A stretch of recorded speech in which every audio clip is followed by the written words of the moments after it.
반갑습니다, 여러분. 한 달 만에 뵀는데 제가 또 익숙하게 이렇게 얼굴이 낯익은 그런 분이 계셔서 너무 감사합니다. 오늘도 하나님의 말씀에 우리가 경청해서 하나님의 말씀을 바로 듣고 또 우리가 함께 믿음을 갖는 그런 시간이 되기를 바랍니다. 잠깐 이걸 좀 보여드릴게요. 이게 뭐냐면 하나님께서 주신 선물입니다. 이 추운 겨울을 나시도록 내복을 저희가 준비했는데 이것이 저희가 준비한 것이 아니라 하나님께서 주신 선물입니다. 네, 하나님께서 이 옷을 이따가 가실 때 이제 나눠 드릴 텐데 그런 귀한 선물인데 제가 이것을 잠깐 설명을 드리는 이유가 있습니다. 오늘 제가 성경 이제 본 주제가 두 종류의 옷이라고 말씀드렸죠. 그래서 이 옷과 관련된 것이기 때문에 제가 잠깐 옷을 보여드린 겁니다. 자, 하나님께서는 우리에게 구원의 옷을 허락하십니다. 선물로. 자, 어떠한 선물을 우리에게, 자, 이것도 이제 하나님께서 주신 여러분들에게 드리는 선물이라고 말씀드렸는데 선물은 어떻게 받죠? 예, 그냥 선물이라는 건 어떠한 노동이나 대가가 필요한 것이 아닙니다. 그냥 주는 사람이 줄 때에 그것을 감사하게 고맙습니다 하고 받으면 되는 거죠. 그것이 선물입니다. 그런데 그 선물이 여기서 지금 보여주는 것처럼 옷입니다. 자, 옷을 선물로 받았어요. 자, 그러면은 이 새 옷을 선물로 받았을 때 우리가 해야 할 일은 무엇입니까? 네, 감사합니다인데 이 옷을 나의 선물로 진짜로 내 것으로 만들려면 내가 가지고 있던 뭐요? 원래 그 헌옷, 그렇죠? 이미 낡아졌고 헤어졌고 또 그렇게 해서 누추해져 버린 냄새가 나는 헌옷을 벗어 버려야 한다는 것입니다. 그렇죠? 그리고 그렇게 하고서 새로운 옷을 입어야 되겠죠. 그것이 원리입니다. 자, 그러니까 여기서 하나님께서 또 말씀하시는 거예요. 우리가 가진 이 옛 헌옷은 무엇입니까? 바로 그것은 우리의 육신의 옷이에요. 우리의 육신이 가지고 있는 죄의 몸입니다. 죄로 더럽혀진 그 옷을 벗어버리고 하나님께서 주시는 그 선물로서의 새 옷을 입으라 라고 하나님께서 말씀하시는 겁니다. 이해하십니까? 자, 그래서 하나님께서는 오늘 그 구원의 옷을 여러분들에게 선물을 하기를 원하시는데 그 구원의 옷을 어떻게 입어야 되는지를 하나님의 말씀으로 확인해 볼게요. 자, 이사야서 61장 10절에선 다음과 같이 하나님이 말씀하고 계십니다. 그분께서 구원의 옷을 내게 입히셨고 의의 겉옷을 내게 덮으셨기 때문이라. 이와 같이 말씀하고 계십니다. 하나님께서 구원의 옷을 우리에게 입혀주시겠다고 약속하시는 거예요. 그 방법이 무엇입니까? 그것에 대해서 제가 이 두 가지 옷을 가지고 오늘 하나의 비유로서 예화로서 설명을 드릴게요. 이것은 실제 있었던 일입니다. 1900년대에 미국 샌프란시스코에 있었던 두 형제의 이야기입니다. 그것을 약간은 제가 각색해서 말씀을 드리는데 어떠한 내용이냐면 두 형제가 살았습니다. 그런데 이 두 형제는 쌍둥이였어요. 그런데 이 두 사람이 어려서부터 고아가 됐습니다. 그래서 아무도 돌봄을 받지 못하고 불쌍하게 정말 힘들게 살아가면서 인생을 살아가고 있었습니다. 그런 가운데서 극적으로 이 쌍둥이 형은 하나님을 만나게 된 겁니다. 그래서 예수님을 믿게 된 거예요. 그렇게 해서 그는 구원의 기쁨 속에서 정말 즐겁게 살아가고 행복을 여기면서 그 어려운 상황을 이겨나갑니다. 그러면서 하나님께서 주신 그 은혜와 사랑을 깨닫고 자기 동생에게도 그런 것을 전하고 그 동생이 또한 믿기를 계속 기도하고 있었죠. 그런데 이 동생은 형과 같지 않았습니다. 그는 항상 불평과 불만과 원망 속에서 세상을 저주하고 내 인생은 왜 이러냐, 하나님이 계시더니 어떻게 이럴 수 있냐 하면서 하나님을 원망한 채 술과 마약과 도박에 빠져서 살아가고 있었습니다. 그러한 형제의 이야기예요. 그런데 이 동생이 이제 그만 어떤 도박장에 가서 도박을 하다가 어떤 그 사람과 시비가 붙었습니다. 그래서 실제로 그 사람이 너무 화가 나가지고 칼을 가지고 그 사람을 마구마구 찔러서 죽여버렸습니다. 그래서 온통 그 피를 뒤집어 쓴 채 이제 어떻게 했어요? 갑자기 사람을 죽여놓고 보니까 두려움이 엄습해서 막 열심히 이제 도망쳐서 어디를 갈 데가 없어서 집으로 돌아왔던 겁니다. 자, 그런데 이제 피 묻은 옷을 입고 그 동생이 막 사색이 돼가지고 들어와서 벌벌 떨고 있는 장면을 형이 본 거예요. 그래서 형이 묻습니다. 동생아, 이게 무슨 일이니? 형, 벌벌 떨면서, 형, 내가 잘못해서 사람을 죽였어. 그러면서 무서워서 떨고 있는 겁니다. 자, 그때 이 형은 어떻게 했냐면 일단 그 동생에게, 동생아, 잠깐 침착하고 일단 너의 옷을 벗어. 하고 그 피 묻은 옷을 벗겨버렸습니다. 벗겨버렸어요. 그리고 자기가 입고 있던 그 새 옷을 그에게 입혀주었습니다. 그렇게 하고서 동생을 위해서, 동생을 사랑하기 때문에, 동생이 아직 하나님의 자녀가 아니고 구원받지 못했기 때문에 하나님을 만나도록 너가 일단 숨어 있어 하고 그를 내보내고, 자기가 그 피 묻은 옷을 입고 그 방에 있다가 결국 경찰이 정말로 급습해서 현장에서 그가 체포가 됐습니다. 당연하겠죠. 경찰은 이 쌍둥이 형제의 얼굴을 분간할 수 없었고, 당연히 이 사람이 심증상, 물증상 피 묻은 옷을 입고 있었고, 또 끌려가면서도 자기가 혐의를 부인하지 않고, 그렇습니다, 내가 죽였습니다 하면서 끌려갔기 때문에 아무런 의심 없이 이 사람을 범인으로 생각하고 데려갔던 겁니다. 그리고 그 당시 굉장히 재판이 빠르게 진행이 됐어요. 그래서 결국 이 사람은 이 죄로 인해서 살인죄로 기소가 돼서 사형 선고를 받게 되었습니다. 그런데 이 형은 그럼에도 불구하고 자기가 그 혐의를 부인하지 않고, 그렇습니다, 제가 죄를 졌기 때문에 제가 그 죄값을 달게 지고 죽겠습니다 라고 했던 거죠.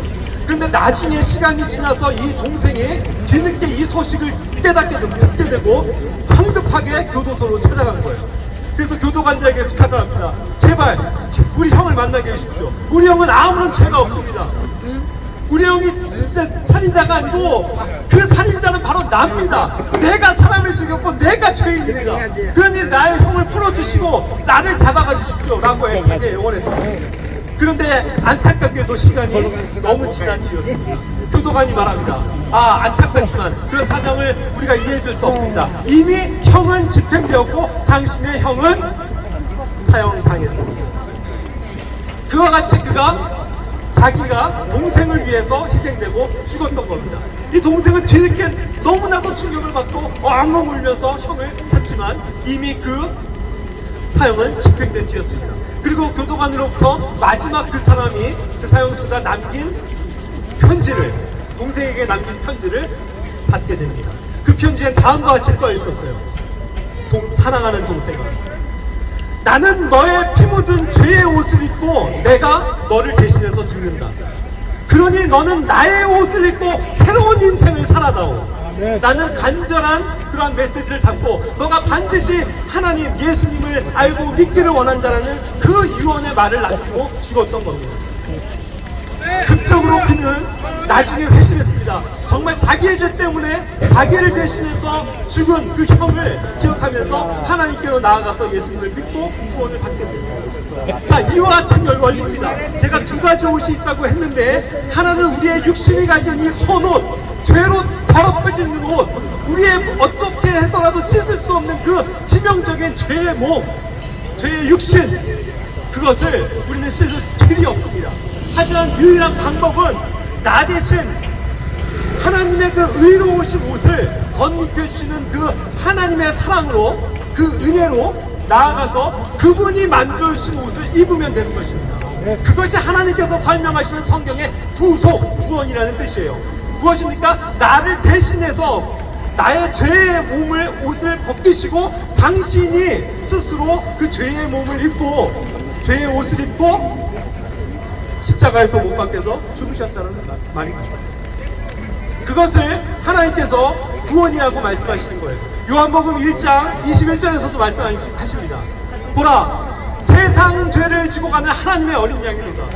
세상의 죄를 다 제거하기 위해서, 저와 여러분들의 죄로 인해서 그것을 씻고 용서하시기 위해서 예수님이 대신 희생이 되셨다는 그러한 뜻입니다. 그것이 두 가지 옷을 가진 의미예요. 자, 이것을 하나님께서 어떻게 구체적으로 이 성경 전반을 통해서 보여주셨는지를 제가 한 구절 더 말씀드리겠습니다. 성경에 처음 나와 있는 창세기 말씀에 보면 거기 3장에 인간의 범죄함에 대해서 기록이 되어 있습니다. 거기에 아담이라는, 이브라는 첫 사람, 첫 인간의 그 범죄가 나옵니다. 그들은 하나님의 자녀로, 하나님의 아들로서 태어났음에도 불구하고 하나님이 하신 그 명령을 잊고 하나님이 하라고 하신 것들을, 그 금지한 것들을 어기고 선과 악을 알게 하는 나무, 선악과라고 그러죠. 그것을 따먹고 말았습니다. 그렇게 해서 그들이 범죄했고 결국 하나님께서 말씀하신 대로 죽을 수밖에 없었던 것입니다.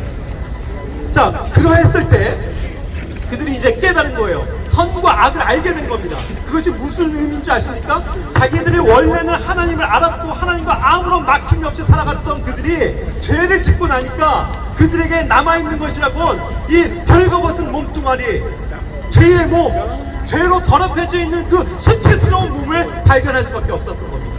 그래서 그것으로는 하나님께 나아갈 수 없다는 것을 아는 거예요. 죄는 그러한 겁니다. 죄는 항상 우리에게 부끄러움을 가져다주고 수치를 가져다 주는 것이고 하나님께로 나아갈 수 없게 하는 그런 요소예요. 그래서 그들은 그 죄 때문에 부끄러웠습니다. 그래서 하나님을 피해서 하나님의 낯을 피해서 숨어버렸던 거예요. 그러면서 하나님께 들킬까봐 그들의 그 죄를, 그 죄의 육신을 어떻게 해서든 가려보려고 어떤 일을 했는지 아십니까? 여기서도 옷이 등장해요.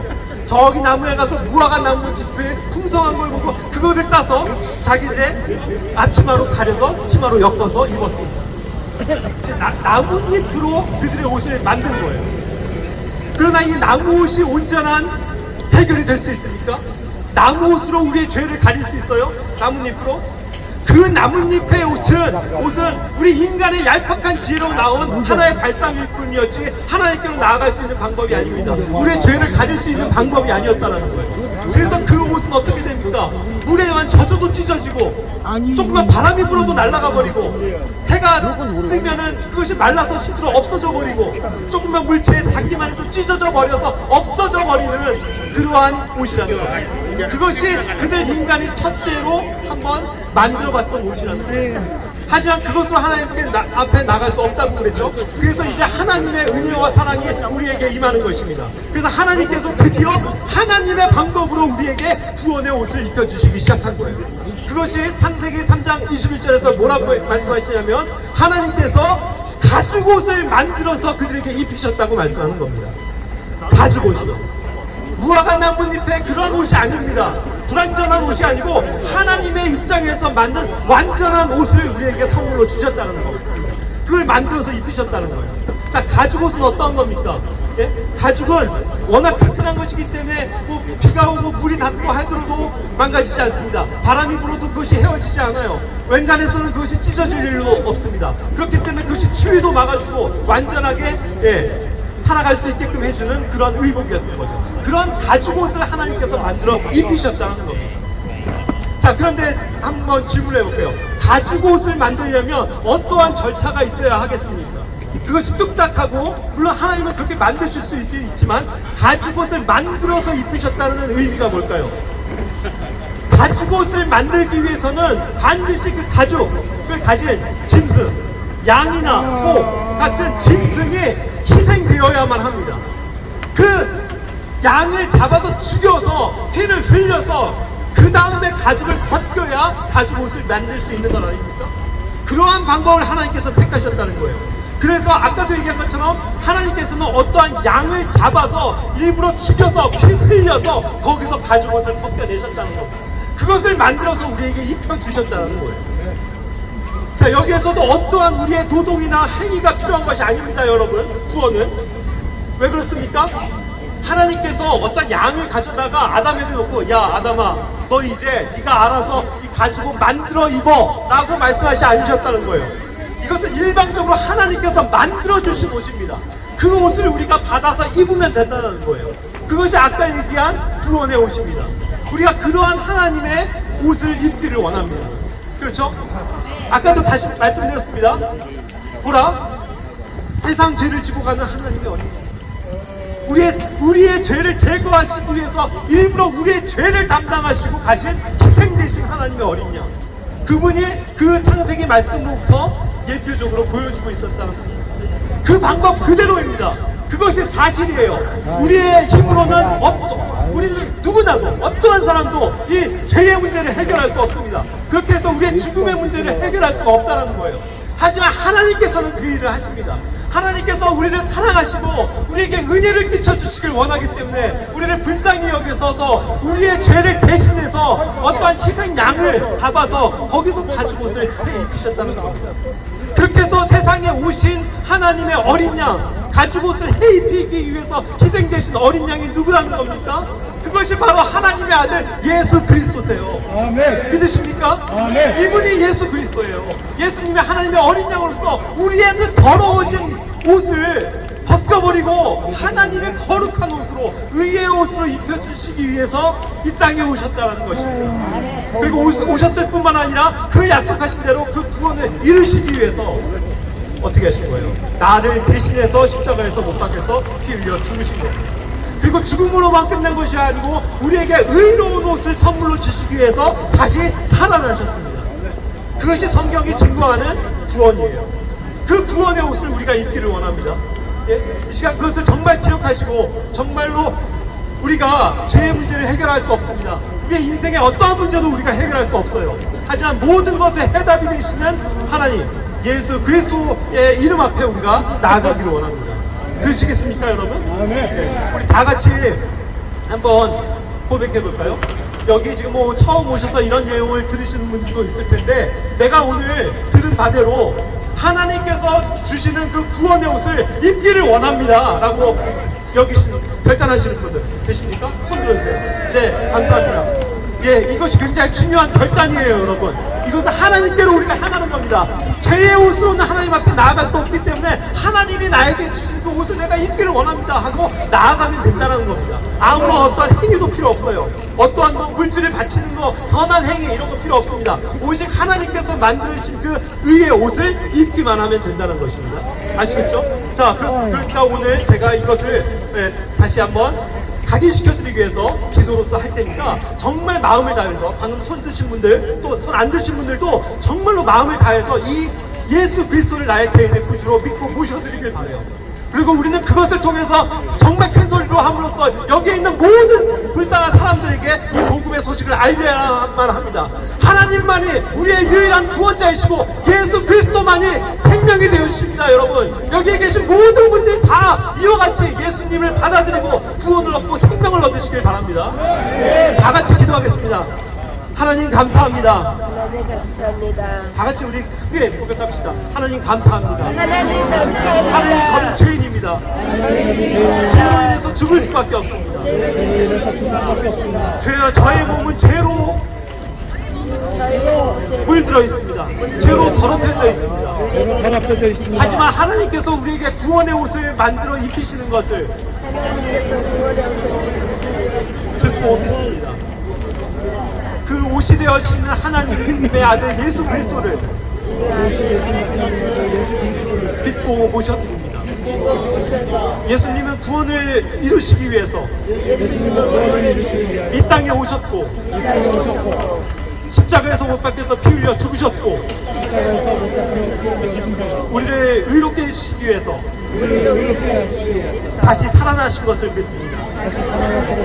이제 하나님의 구원의 옷을 내게 입혀 주시옵소서. 나의 생명이 되어 주시고 나의 구원자가 되어 주십시오. 이 모든 것을 이루신 예수 그리스도의 이름으로 기도합니다. 아멘. 감사합니다. 사랑하는 여러분, 제가 다시 잘 들어주셔서 감사하고요. 다시 한번 이거 기억합시다. 이 선물을 하나님이 주신 겁니다. 저희가 어떤 걸 뭐 해서 뭐 한 노력이 아니고 하나님의 선물인데, 이것을 이따가 받으시고 언젠간 입으셔야 되겠죠? 그래서 꼭 기억하셔야 되는 건 뭡니까? 반드시 이 새 옷을 입으려면 헌옷을 벗어버려야 되는 거죠? 그 헌옷을, 나의 그 죄의 옷을 하나님께서 벗기시는 것입니다. 그렇죠? 그리고 구원의 옷을, 생명의 옷을 입는 것을 다시금 기억하시면서 이것을 입으실 때 어떻게 해요? 하나님께 감사합니다. 고백하시길 바래요. 그리고 그러한 믿음을 가지고 사신다면 우리가 이 내복을 입고도 정말 행복할 수 있습니다. 이 추위 분명히 이길 수 있고 하나님께서 은혜를 주실 줄로 믿습니다. 평안하고 또 활기 넘치시는 그런 겨울 또 보내시길 바라고 다음 달에 또 뵙도록 하겠습니다. 감사합니다. 오늘 끝나라.